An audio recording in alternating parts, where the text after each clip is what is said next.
Demonic MS-13 felon dismembers Florida Uber Eats driver. A demonic MS-13 gang member robbed and dismembered an Uber Eats driver in Florida for no apparent reason last week, police said Tuesday.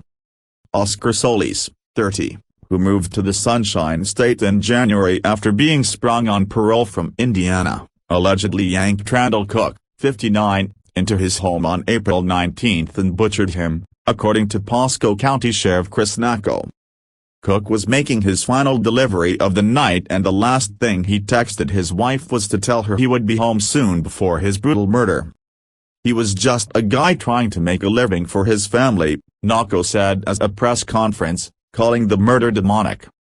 When her ensuing texts went unanswered, Cooke's wife contacted police and reported him missing later that night.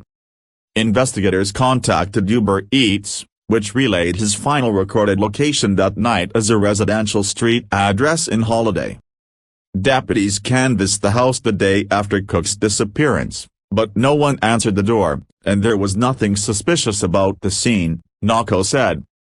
They returned the following day, on April 21, and were able to make contact with an occupant of the home, who provided them with surveillance footage from the preceding days. Nocco said Cooke could be seen on the porch of the home the night of April 19 with the food order.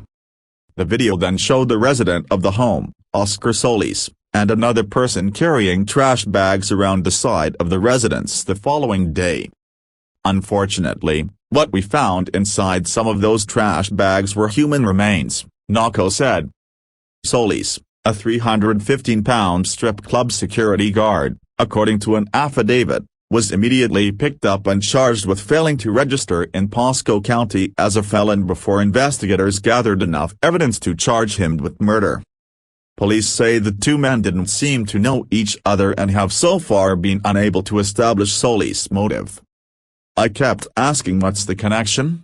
This was absolutely a horrific crime.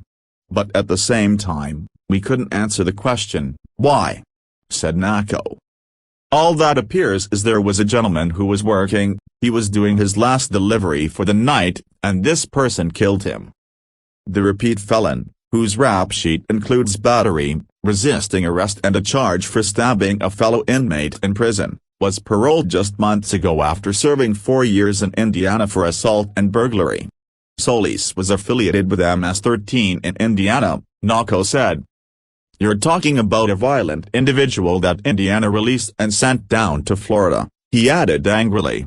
"They released him on parole. Unfortunately, now we have a hard-working guy, a loving husband, who is no longer with us because this violent individual killed him."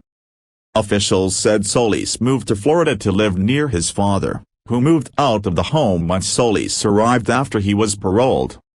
The unsuspecting father, Nocco said, placed the delivery order that eventually led to Cooke's murder. A GoFundMe page for Cooke states that he had 2 stepdaughters and was his household's primary breadwinner. "The person that took the life of someone so giving and a heart of gold," the page said, alongside a picture of Solis. "This is the guy that killed Randall. Please pray they get justice for Randall and he gets life in prison so he can suffer."